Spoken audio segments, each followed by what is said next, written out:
The Joe Rogan Experience. Did you have any involvement? This is barely related, but did you have any involvement or know anybody that had any involvement with those Mormon cults that are down there? Yes, I do know people that in the Juarez region, that some of the Mitt Romney's family members in that region area. Yeah, I know some federal police guys and military guys that were curious about the amount of firearms that these guys had, because they had some. They basically fought the cartels off. How crazy is that? Well, it's pretty interesting being there and finding a white guy that speaks amazing English and it was born in Mexico, and they're Mormons. And they're Mormons, and they have to get like a visa to travel to the U.S. People don't know that, like, Mitt Romney's dad. The reason why Mitt Romney's dad never ran for president is because he was born in Mexico. Yeah. Yeah. I mean, there's a lot of white Mexicans, which is another weird thing that people don't know about. Sure. Canelo. Louis C.K. Yeah, Louis C.K. Mexico. Yeah. Canelo, yeah. Anybody that's of Irish ancestry, if you go into a bar in Mexico, some bars in Mexico, you can probably get some free drinks if you tell them you're Irish, because the Irish betrayed the Americans in the last Mexico-American War. And a lot of them stayed down there and married some of the locals. I got an Irish last name. I'm 1/4 Irish. That's how you got a Canelo, probably, right? The Mormon community in that area, basically, a few of their members got abducted. Yeah, and the cartels were, wanted to do more against them, and these guys apparently got some high-powered long-range rifles. And they were shooting at these people from afar. And they set up this whole security apparatus around their town.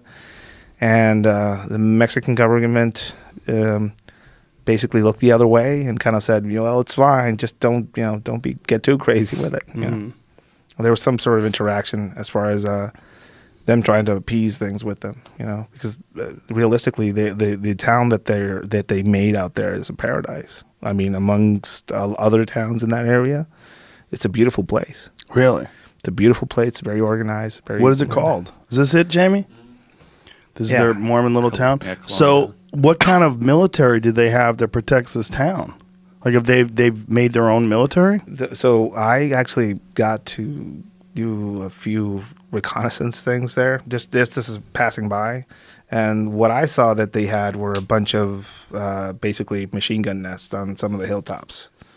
And they limited the amount of access points to that little town. So they had basically their... What happened when the people got abducted? I think one of them got killed. And then, they wanted to kill other people. And there was this whole thing. They went to the government for help and they didn't say anything. So somehow they, procured firearms down there. So they started defending their own. What a strange story that is. Because they left the United States when polygamy was illegal. Yes. When they started making polygamy illegal in Utah, they went, well, we'll just go to Mexico. Because back when they did it, there wasn't even cars. Yeah. So it was like no big deal to live in Mexico. Like, you're riding a fucking horse no matter where you are. Yeah. No difference. No. So they said, we'll go over here. But it is again, it's a weird American-like town in the middle of Juarez. How many people? Coahuila. It's probably in the thousands, tens of thousands, maybe. Wow. Yeah. All Mormons. All Mormons and a lot of Mexican converts now. So really? Yeah. There's a lot of Mexican converts down there as well. So. And are there more than one family? More than one of these towns? I think so. Yeah. There's a lot of family names in that region that are kind of famous. Wow. I think one of the Barons are one of those. But it's only this one town?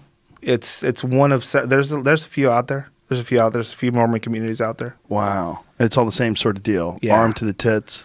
Discreetly armed. I don't know if it's as open as it was, but back then when it was really rowdy, they were openly doing things to keep people from not coming to their town. And they're full-on Mexican citizens. Yes. Wow. But they speak English and they're white, so they don't speak Spanish. Some of them do, but they don't need to because they live in this community. They don't go out of it a lot, so it's a weird place. That's fucking really weird. Yeah. Wow.